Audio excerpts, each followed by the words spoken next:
Nina Reeves for Stuttering Therapy Resources. Again, back to talk to you about more speech handling strategies. Today I'm going to talk about voluntary stuttering.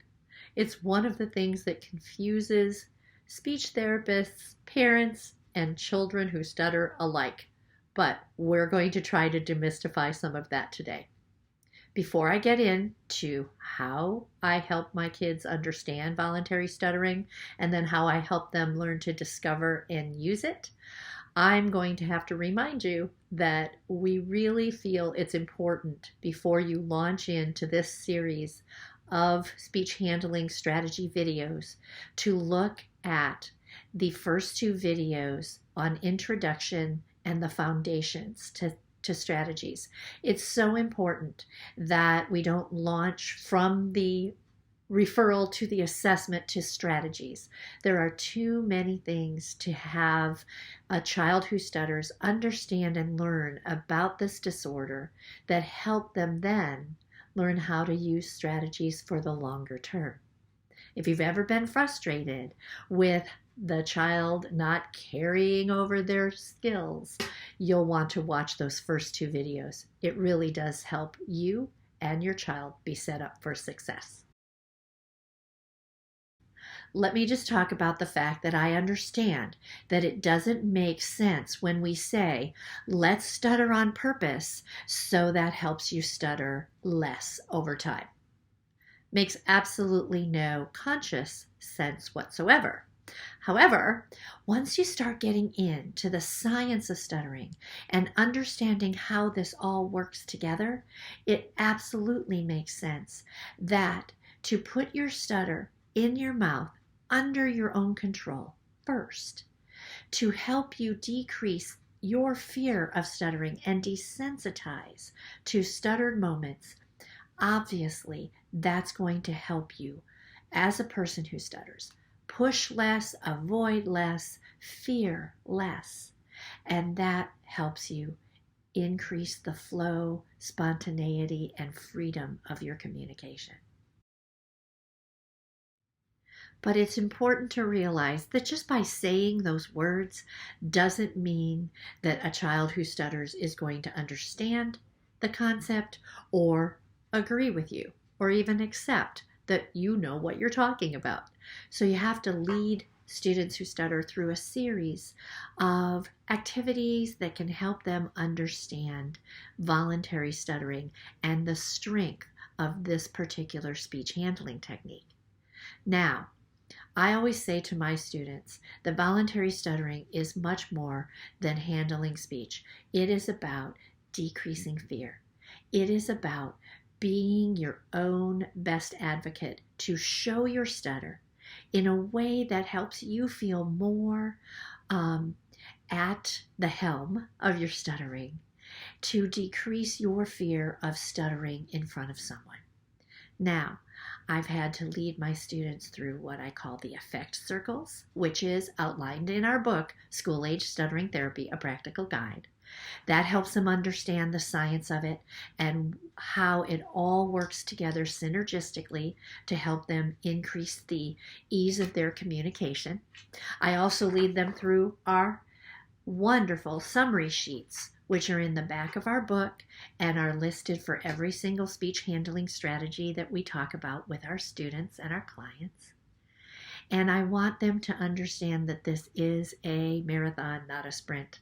And so we're going to take this a little bit at a time so that they can really feel like they have an understanding and a way to use voluntary stuttering effectively. So when I introduce voluntary stuttering with a student, I do go through this idea of understanding why, what's the principle behind the practice, what do we want to do to make voluntary stuttering successful. So we have to go through the how, which I'm going to take you through right now. So let me demonstrate. I would start by showing them voluntary stuttering, something like this, and I would have them catch my voluntary stutters by just raising their finger when they notice me do something that looks like a moment of stuttering. Did you catch all of those? And notice that's easy, forward moving, voluntary, on purpose stuttering. And so I'm not putting in a lot of tension. Not yet. We may do some playing with tension in a little bit, but we have to start easy with students and then work our way up. I hope that makes sense. It's like a hierarchy, which we talk about all the time. After we first start putting in playful voluntary stutters, you can do it with whatever linguistic complexity the child is ready for. Sometimes I launch right into using some voluntary stuttering in the speech therapy room in a way of conversation. Some of my students need me to back up and do it just on words or on phrases first so they can get the feel. Experiment, have fun, play with stuttering in an easy and forward-moving way. As you noticed, that was a little sort of bouncy repetition or a prolongation that is voluntary. And you have to play with it. And when I say play with it, I mean the child has to start to experiment with tighter, looser, faster, slower, more repetitions, less repetitions. So in other words, longer or shorter in duration. It does not need to be a certain way. It just needs to be what the child needs at that time. So if they're having a lot of fear, maybe throwing in more voluntary stutters will help lessen that sensitivity and desensitize in that moment. And that can help the child who stutters feel a little more at the helm. And sometimes you can just pepper them in a little here and a little there. But most of all, what I talk to my students about is that it has to be three things.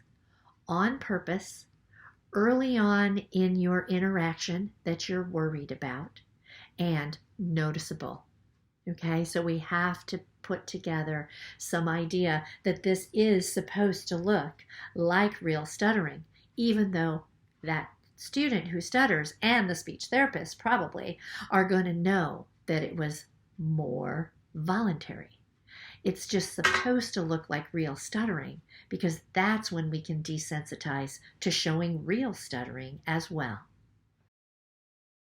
So, as you can tell, you need to be able to put voluntary stuttering in your own mouth to demonstrate and to interact with your student who stutters and let them know that you are not afraid to put in some voluntary stutters, even outside the therapy room.